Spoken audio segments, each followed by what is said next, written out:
Welcome to learning layer. आज हम शुरू करने जा रहे हैं अपने बेसिक इंग्लिश ग्रामर, जहां हम पढ़ाते नहीं सिखाते हैं। टॉपिक है हमारा बेसिक इंग्लिश, और वो भी बिल्कुल जीरो से। आइए अपने चैप्टर की शुरुआत करते हैं। देखिए, बेसिक इंग्लिश में आपका स्वागत है। देखिए, आइए हम अपने चैप्टर को अब शुरू करने जा रहे हैं। टॉपिक है आज आपका बेसिक, बिल्कुल जीरो से, जिसमें हम शुरू करेंगे नर्सरी वाले पॉइंट लेटर। किससे? लेटर से। तो व्हाट इज लेटर? अक्षर क्या है? What is letter? अक्षर क्या है? तो लेटर क्या कहलाता है कि द स्मॉलेस्ट पार्ट ऑफ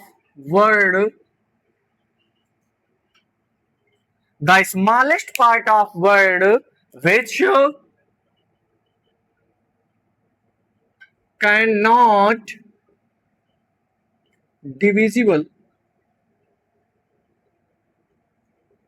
जिसको कोई और भाग में नहीं तोड़ा जा सकता। यानी लेटर क्या है? अक्षर क्या है? यानी लेटर्स, इसको ये कहें लेटर्स। तो लेटर्स यानी अक्षर क्या है? तो the smallest part of word, शब्द का वह छोटा से छोटा स्वरूप जिसको और भी ज्यादा तोड़ा नहीं जा सकता, तो ये क्या कहलाता है? लेटर कहलाता है। जैसे एग्जाम्पल के तौर पर B, C, E, G, Z and etcetera, इसको हम क्या कहते हैं? लेटर कहते हैं।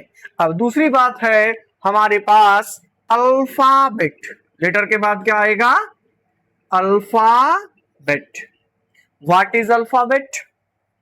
What is alphabet? तो अल्फाबेट है कि द सिस्टमेटिक, सही तरीके से, यानी एक सिस्टम के तरीके से, क्रमबद्ध तरीके से किसी लेटर्स का अरेंजमेंट, वो क्या कहलाता है? अल्फाबेट कहलाता है। हिंदी में इसे हम कहते हैं वर्णमाला। क्या कहते हैं इसे हिंदी में? वर्णमाला। तो अल्फाबेट क्या है? तो अल्फाबेट है द वेल अरेंज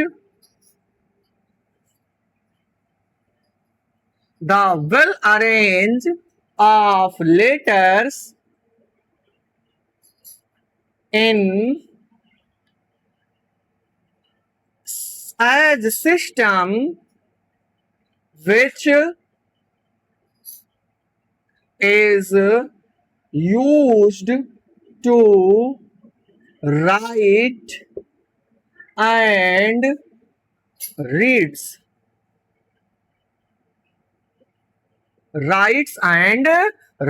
यानी अल्फाबेट क्या है?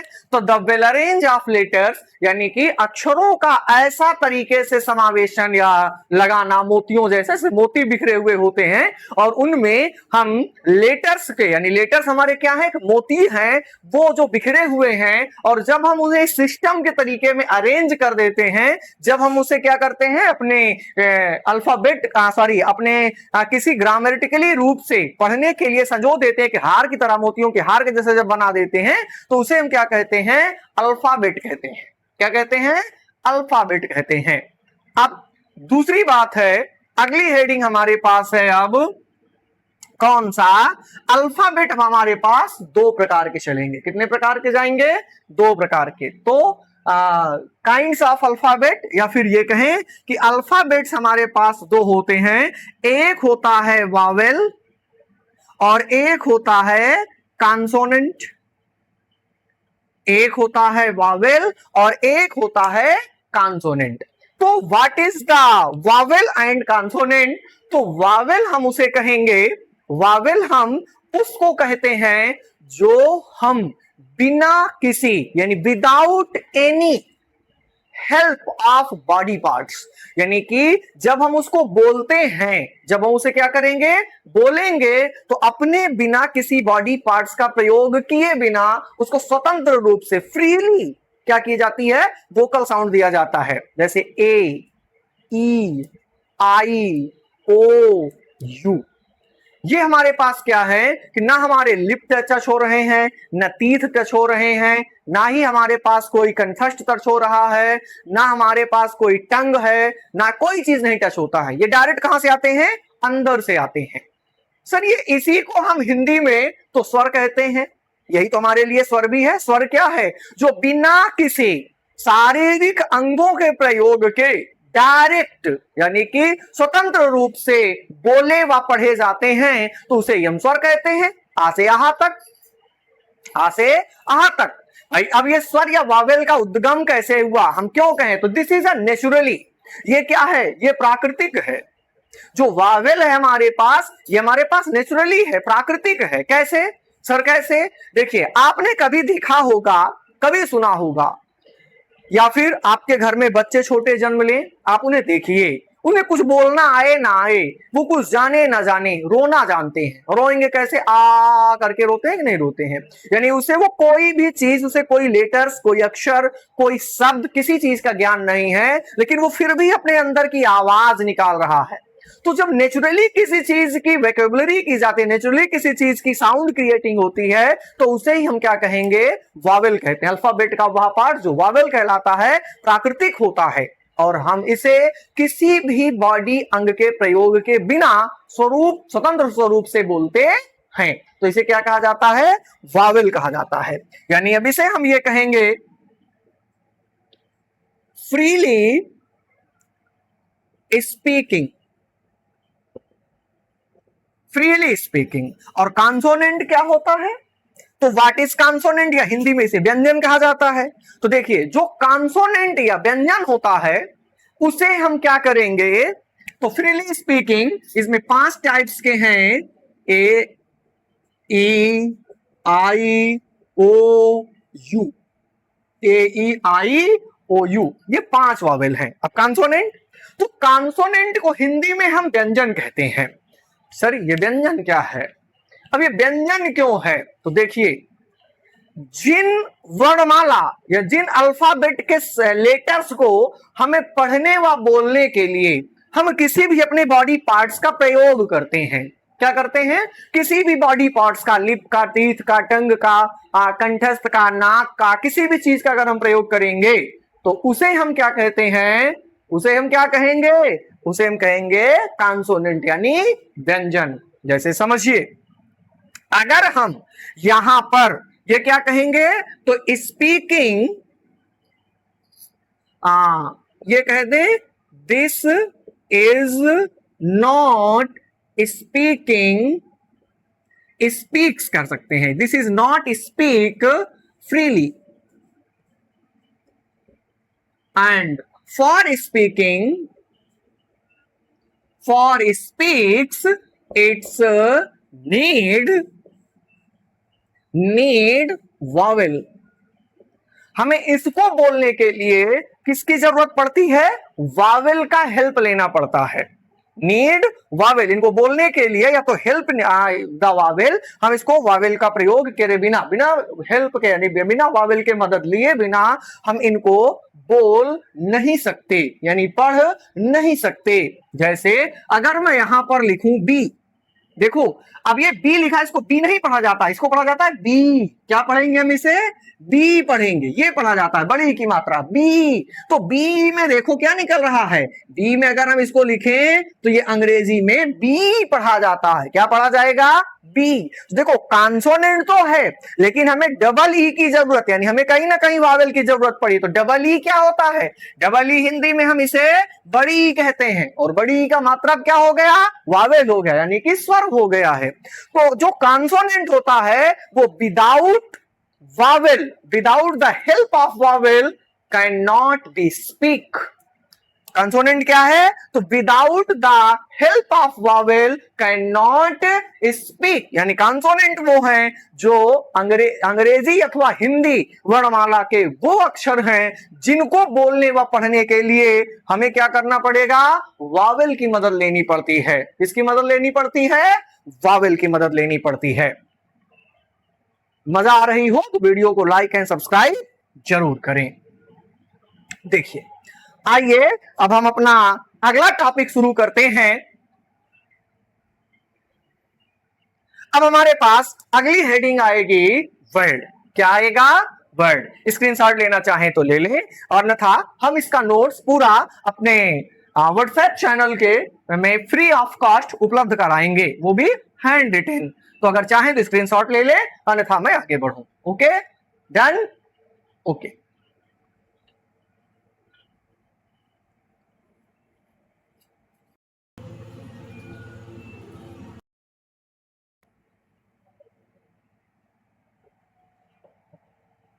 चलिए अब हम बात करेंगे वर्ड की। किसकी बात करेंगे? अगला पॉइंट हमारे पास क्या है? वर्ड है। अब अंग्रेजी में तीसरी बात आती है वर्ड की। सर शब्द क्या है?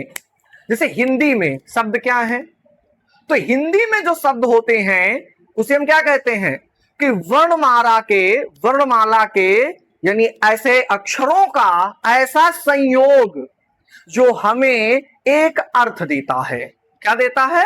अर्थ देता है, यानी कि मीनिंग देता है, तो उसे हम क्या कहते हैं? शब्द कहते हैं। ठीक उसी प्रकार इंग्लिश में भी वही काम है हमारे पास। यानी वर्ड क्या है? तो the systematic arrange of letter which is give us a complete complete ना कहें, give us a means, हमें क्या दे देता है? अर्थ दे देता है। तो वर्ड क्या है सर? तो वर्ड वह है जो किसी लेटर्स कर देते हैं, किसी भी लेटर्स को एक ऐसे तरीके में अरेंज करना यानी रखना, एक ऐसे तरीके में अरेंज करना यानी रखना जो हमें मीन्स देता हो, जिसकी मीनिंग निकलती हो, तो उसे हम कहते हैं वर्ड। जैसे समझिए हमारे पास वर्णमाला क्या है? A to Z। इंग्लिश में हमारे पास वर्णमाला कितने हैं? A to Z कितने? 26। कितने वर्णमाला है? 26। अब उन 26 वर्णमाला को हम इस तरीके से वेल अरेंज करके रखते हैं, जैसे अगर हम यहां पर एक O ले लें, एक R ले लें, A ले लें, N G E S, तो ये क्या हो गया है? चलो S ना लेते हैं, E तक। तो ये क्या है? ऑरेंज। तो ऑरेंज का मतलब एक मीनिंग क्या हो गया? तो ऑरेंज की मीन है अ टाइप ऑफ फ्रूट्स। एक फल का क्या है? ये प्रकार है। फल का एक क्या है? ये प्रकार है, जिसे हम हिंदी में कहते हैं संतरा। क्या कहते हैं? संतरा। फिर दूसरा एग्जाम्पल जैसे यहां पर ले सकते हैं हम कि आई क्या है? आंख। हिंदी में से क्या कहते हैं? आंख। और इसकी मीन क्या होगी कि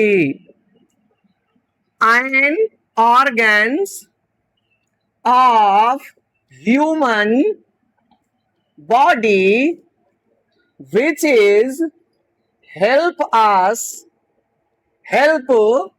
इन सीइंग। आई क्या है? तो इसकी मीनिंग ये है, देखो एक कंप्लीट मीनिंग दे रहा है कि एक ह्यूमन यानी कि मनुष्य के शारीरिक भाग का वह अंग है। ह्यूमन बॉडी ना कह के इसे हम, आंख तो भाई सबको होती है, कोई मनुष्य केल को नहीं है। क्यों? जानवर को आंख नहीं होती क्या? सबको आंख होती है ना। तो ये कहें कि एन ऑर्गन्स ऑफ बॉडी, क्या कहेंगे? Body. An organs of body, दो बार लिख गया, एक मिटा देते हैं। And organs of body which help in seeing, यानी कि शरीर का वह अंग, शरीर का वह भाग, वह सेंस, वह ऑर्गन्स जो हमें देखने में मदद करता है। तो इसका एक वर्ड है हिंदी में आंख। क्या है? आंख। समझ में आई बात की नहीं? यानी कि वर्ड क्या हो गए? तो the systematic arrange of letters which is give us a means, एक ऐसे तौर तरीके से अक्षरों का क्रमान्वयन करना जो हमें एक मीन्स देता है, जैसे ऑरेंज और आई। ऐसे मेनी मोर, किसी भी को ले लो, आप कुछ भी ले सकते हो, कुछ भी कह सकते हो। फैन मतलब पंखा, फैन, फैन का मतलब पंखा। क्या है? अ machine, a electric machine which give us a pressure of air, a electric machine which give us a pressure of air, जो हमें हवा का प्रेशर देता है। तो हमें वो क्या करता है? गर्मी को दूर भगाता है। तो फैन उसे पंखा कहते हैं। वही तो है कि नहीं है? एग्जैक्ट। I understand? गुड, मजा आएगा। चलिए अब आगे हम बढ़ते हैं। किस बात की बात करेंगे? तो वर्ड के बाद अब हमारे पास आता है क्या? सेंटेंस। क्या आएगा? सेंटेंस। देखिए अभी हम किसी के पार्ट्स की बात नहीं कर रहे हैं, क्योंकि ये छोटे छोटे वर्ड हैं और ऐसा भी नहीं है कि बहुत बड़ी चीजें हैं, इसलिए आगे हम बात करेंगे अब सेंटेंस की। तो चलिए इसको इरेज करें, चाहे तो आप स्क्रीनशॉट ले लें, फिर आगे आइए बात करते हैं। इरेज करें। चलिए अगली बात अब हमारी आएगी सेंटेंस की।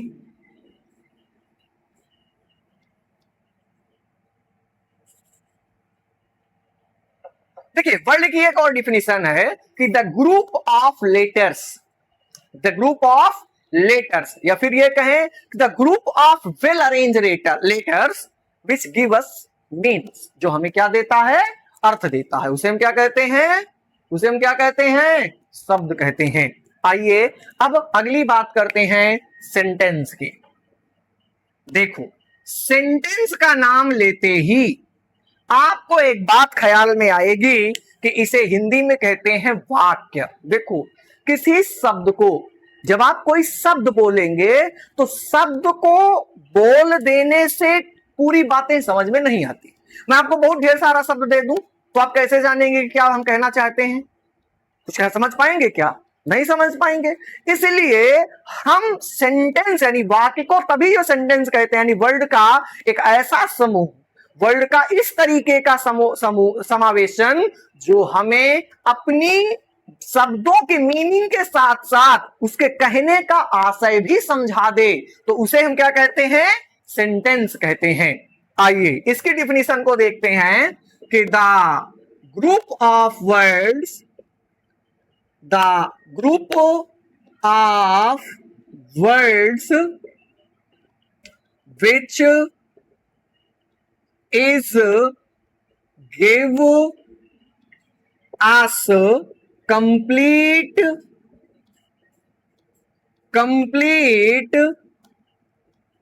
sense, यानी एक ऐसे यानी शब्दों का ऐसा समूह, ऐसे समूह जो हमें कंप्लीट सेंस देता है, तो उसे हम क्या कहते हैं? Card sentence. Card sentence. अब देखो इंग्लिश ग्रामर की शुरुआत कहां से होती है? यहीं से होती है। इंग्लिश ग्रामर की शुरुआत कहां से होगी? प्रमुखता। मतलब ये नहीं कह रहा हूं कि स्टार्ट ही यहीं से होता, अभी बहुत कुछ पढ़ना होता है। आर्टिकल्स, नाउन्स, प्रोनाउंस, यानी कि पूरा part of speech, part of speech पढ़ेंगे, नरेशन पढ़ेंगे, सेंटेंस पढ़ेंगे, टेंस पढ़ेंगे, वर्ब पढ़ेंगे, है ना। उसी पार्ट ऑफ स्पीच में वर्ब, वर्ब एग्रीमेंट और बहुत सारी चीजों को सीखना होता है। लेकिन प्रमुखता जो शुरुआत होती है वो यहीं से की जाती है। प्रमुखता शुरुआत कहां से की जाती है? यहां से की जाती है। as completely sense card sentence। Example के तौर पर, एग्जाम्पल अगर लिया जाए तो क्या ले सकते हैं? आइए देखते हैं। जैसे the holy books, the holy book of Hinduism is the Gita। The Gita क्या कहेंगे? द गीता। यानी कि किसी हिंदू धर्म की सबसे पवित्र ग्रंथ है हॉली। पवित्र ग्रंथ क्या है?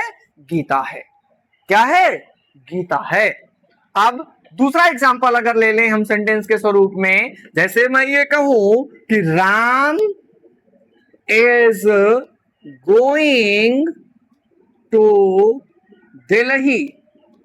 राम कहां जा रहा है? दिल्ली जा रहा है। फिर अगर अगली बात अगर हम ये कहें कि एन एप्पल इज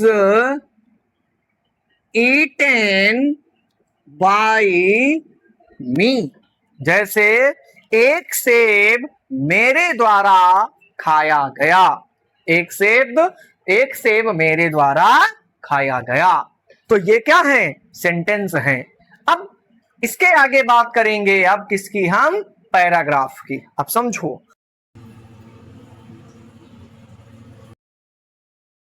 आइए देखते हैं। स्क्रीनशॉट लेना चाहे तो ले लें। Okay, done, final. आइए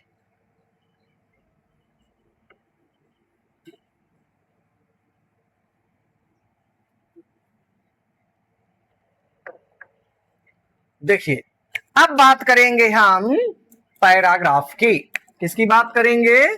पैराग्राफ की। सर पैराग्राफ क्या होता है? तो देखिए, किसी भी बात को जब लंबे समय के लिए एक शॉर्ट स्टोरी या फिर स्टोरी टाइप में उसे एक्सप्लेन किया जाता है, तो वो जब कोई 8-10 सेंटेंस या फिर 20-25 सेंटेंसेस या फिर मेनी मोर सेंटेंसेस या फिर ये कह दें कि more than 2 sentences well arranged and make a story called paragraph. क्या कहेंगे? कि when more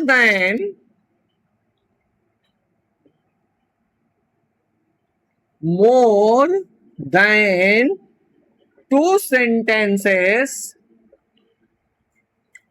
is arranging in systematic way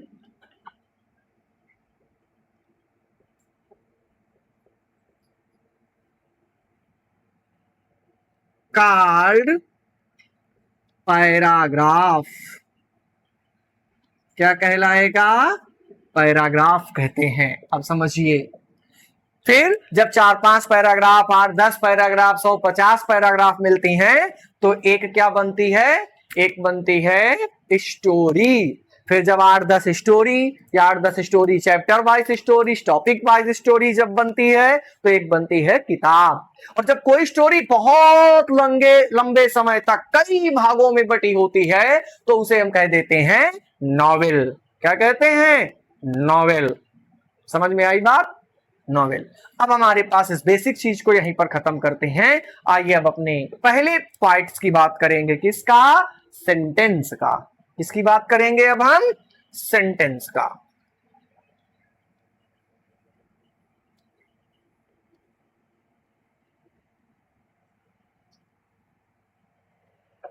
देखिए, अब अपने बेसिक ग्रामर में अब पहला टॉपिक अब हमारा चलने वाला है सेंटेंस। बेसिक का बिल्कुल 0 से अब चैप्टर नंबर 1 हम स्टार्ट कर रहे हैं सेंटेंस। क्या शुरुआत करेंगे? सेंटेंस।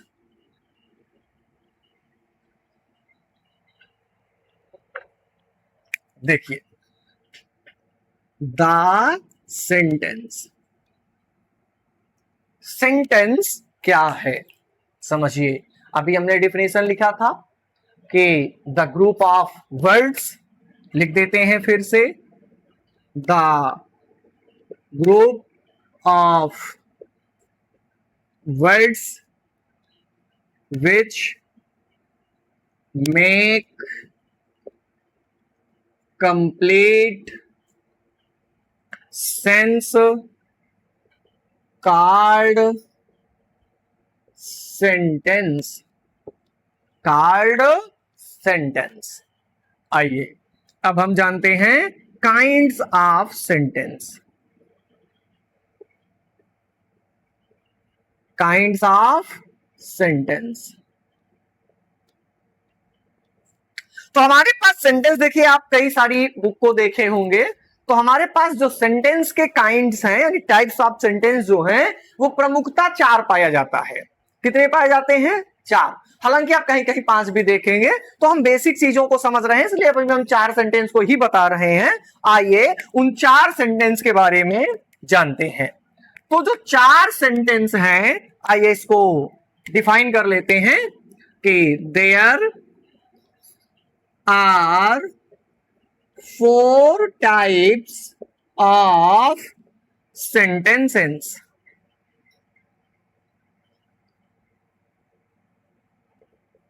फर्स्ट क्या होगा? पहले वाले को हम कहते हैं डिक्लेरेटिव सेंटेंस। डिक्लेरेटिव सेंटेंस क्या कहेंगे? Declarative sentence. तो डिक्लेरेटिव सेंटेंस या फिर इसे कहते हैं imperative sentence, sorry assertive sentence. और क्या कहा जाता है इसे? Assertive sentences. डिक्लेरेटिव सेंटेंसेस या फिर असर्टिव सेंटेंसेस। अब देखिए फिर दूसरा पॉइंट है, अब हमारे पास दूसरे टाइप्स का जो सेंटेंस है इसे हम कहते हैं इंटेरोगेटिव।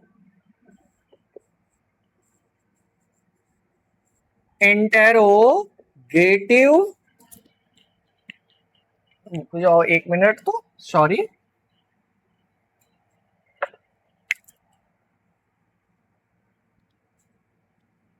Interrogative sentences. फिर तीसरा है, तीसरे टाइप्स का सेंटेंस जो हमारे पास है वो है इंपरेटिव सेंटेंसेस। फिर चौथा, फोर्थ है एक्सक्लामेटरी